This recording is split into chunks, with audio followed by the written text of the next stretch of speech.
زخمی اور پریشان دل کی آہ سے ڈرو، کیونکہ زخمی اور پریشان دل کی آہ سارے جہان کو پریشان کر کے رکھ دیتی ہے۔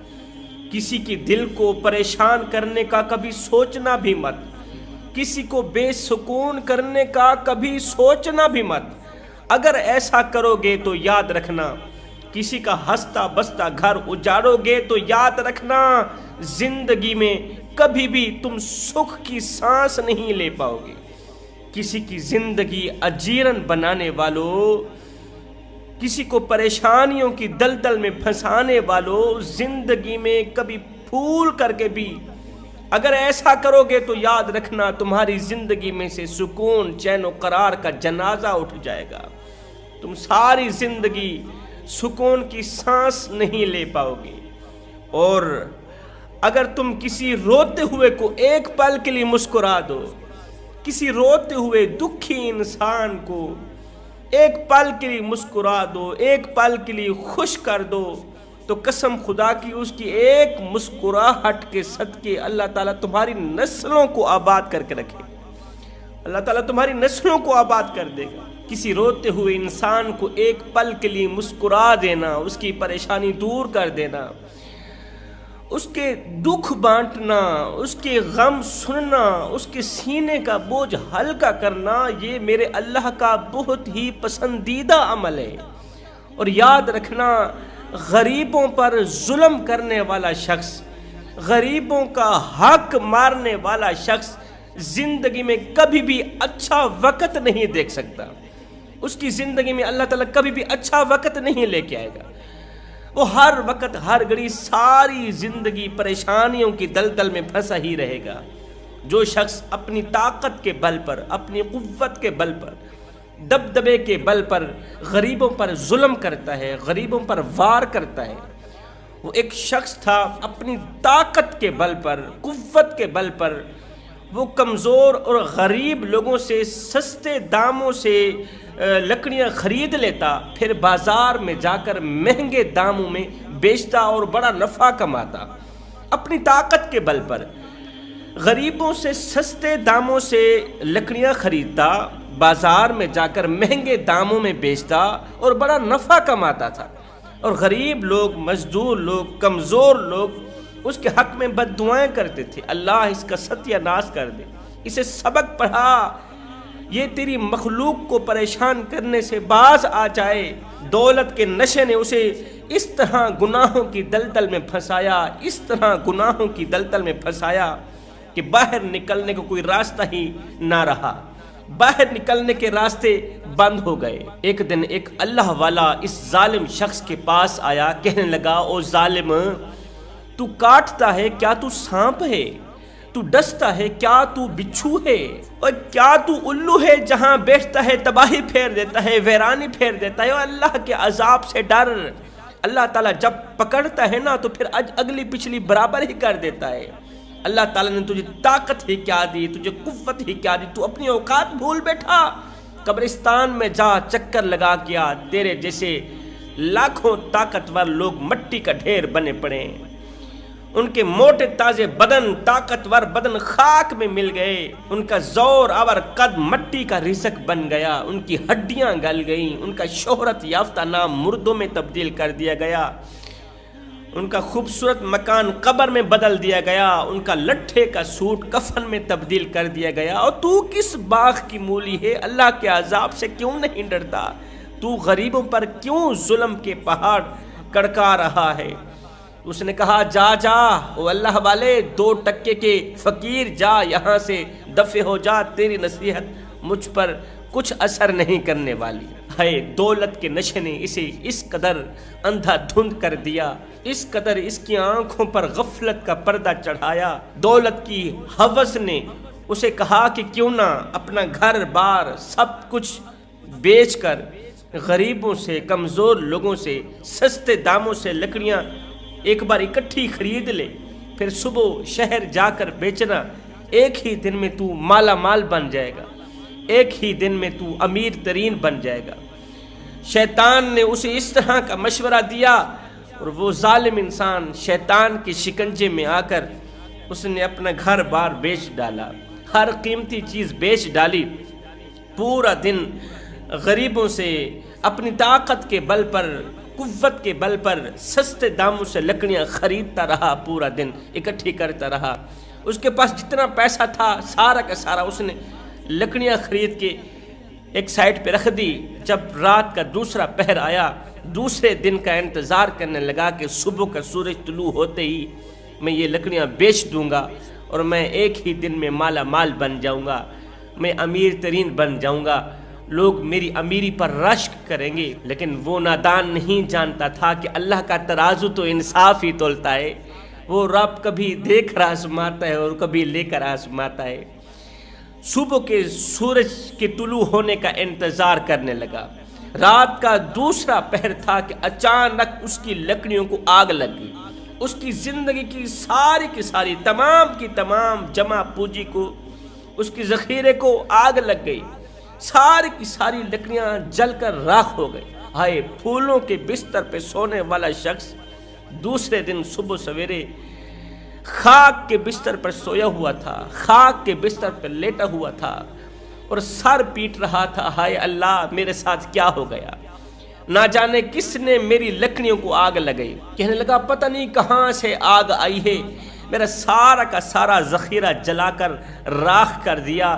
تو وہی اللہ والا اس کے قریب سے گزرا تو اس کی یہ آواز سن کر کہنے لگا، او نادان، او ظالم انسان، تجھے کس نے کہا کہ تیری لکڑیوں کو آگ لگی؟ آگ نے تیری لکڑیوں کو نہیں جلایا، آگ نے تیرے ذخیرے کو نہیں جلایا، تیری زندگی کی کل جمع پوجی کو آگ نے نہیں جلایا، بلکہ مظلوم اور کمزور غریبوں کے دلوں سے نکلی آہ نے تیری لکڑیوں کو جلایا ہے۔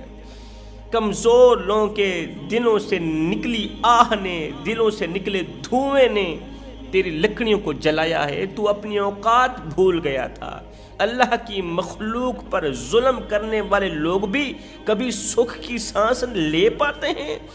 اللہ کی مخلوق کا حق مارنے والے لوگ بھی کبھی ترقی یافتہ ہوتے ہیں؟ یہ تیرا گمان ہے، یہ تیرا وہم ہے۔ وہم کو نکال دے، ختم کر دے۔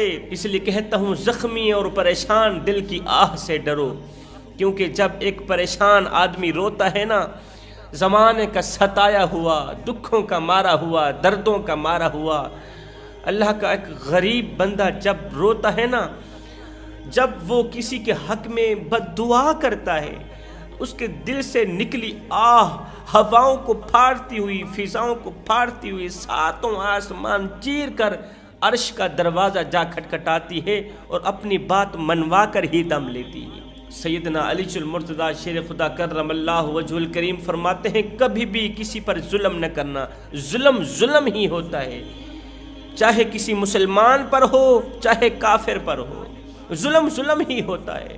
اگر کافر کو بے تکا مارو گے، غیر مذہب کو اگر بے تکا مارو گے، اپنے نفس کی وجہ سے، غصے کی وجہ سے اگر غیر مذہب کو بھی مارو گے تو اس کی بھی سزا تمہیں بھگتنی پڑے گی، اس لیے کہ اللہ کا ترازو صرف انصاف ہی تولتا ہے۔ اس فقیر اللہ والے نے کہا، او نادان، تو بھول گیا اللہ تعالیٰ کبھی دے کر آزماتا ہے اور کبھی لے کر آزماتا ہے، اور قدرت جب تھپڑ مارتی ہے نا، قدرت جب تماچا مارتی ہے نا، وہ دل پر نہیں سیدھا روح پر اثر کرتا ہے۔ تو کس باغ کی مولی ہے؟ تجھ سے بڑے بڑے تکبر کرنے والے، گھمنڈ کرنے والے ظالموں کو اللہ تعالیٰ نے اٹھایا، آسمان پر اٹھایا، زمین پر پٹخ دیا، ان کا نام و نشان ختم ہو گیا، ان کو نیست و نابود کر دیا۔ اور تکبر تو ویسے ہی میرے اللہ کو ناپسند ہے۔ یہ جو تو خود کو دوسروں سے افضل سمجھتا ہے، طاقتور سمجھتا ہے، اور دوسروں کو خود سے کم تر سمجھتا ہے، کمزور سمجھتا ہے، یہ تو تکبر ہے نا۔ تکبر تو ویسے ہی میرے اللہ کو ناپسند ہے۔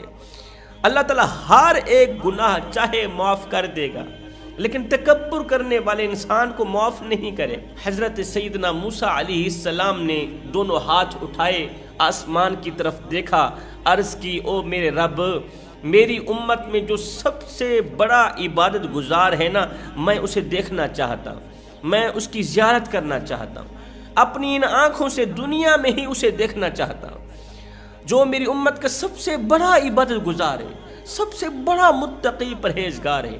میرے اللہ نے فرمایا موسیٰ اگر تجھے عبادت گزار کے دیکھنے کا دل میں شوق پیدا ہوا ہے تو پھر پہاڑی کے فلاں کونے پہ چلا جا، وہاں جا کر دیکھ ایک کمزور سا لاغر سا انسان میری عبادت میں مصروف ہے، جا کر دیکھ لے، زیارت کر لے۔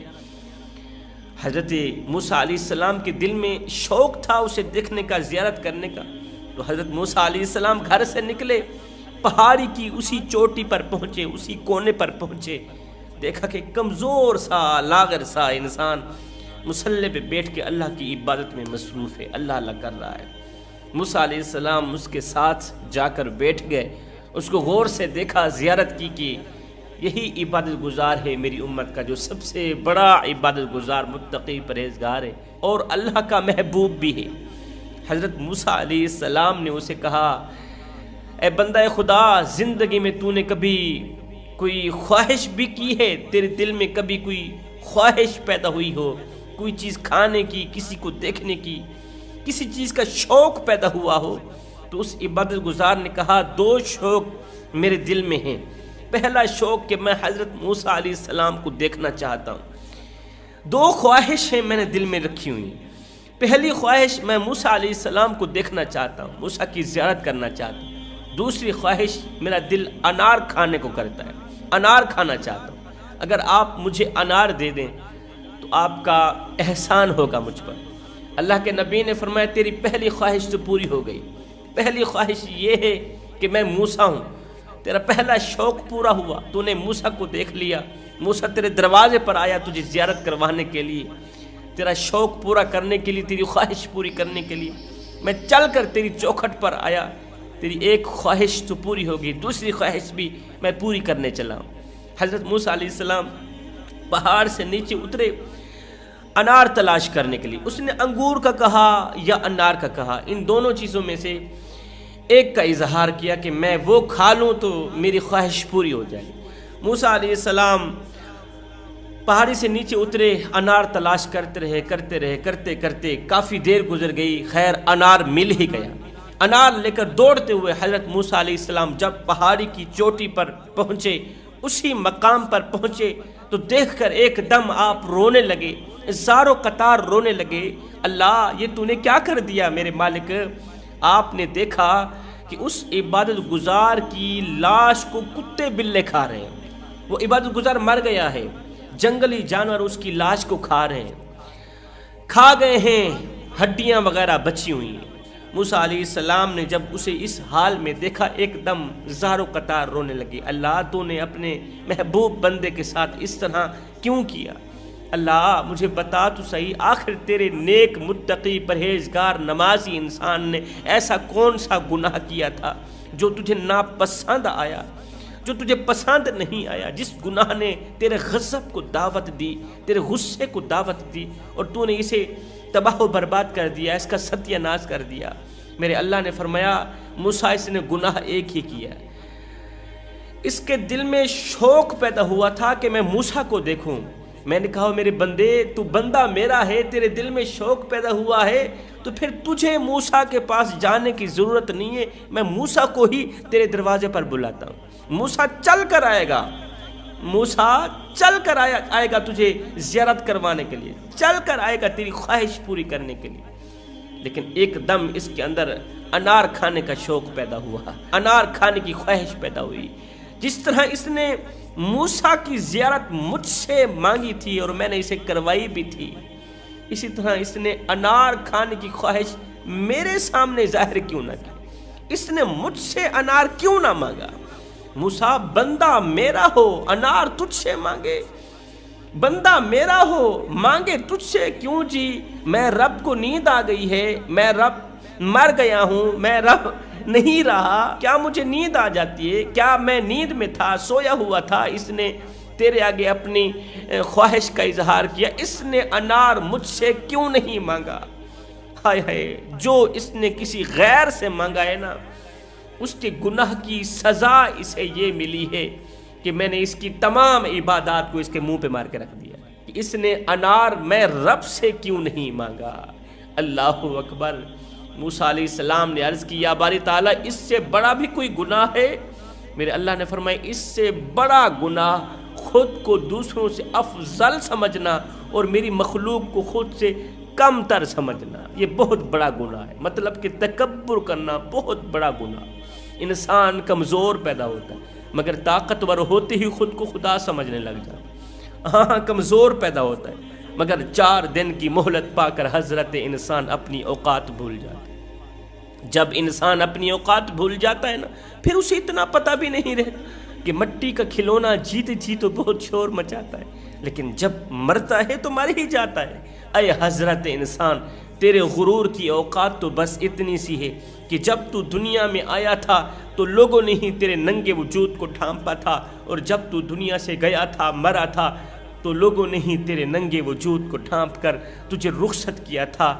بتا تو صحیح تو غرور کس بات کا کرتا ہے؟ تو یہ تکبر کرنا بہت بڑا گناہ ہے۔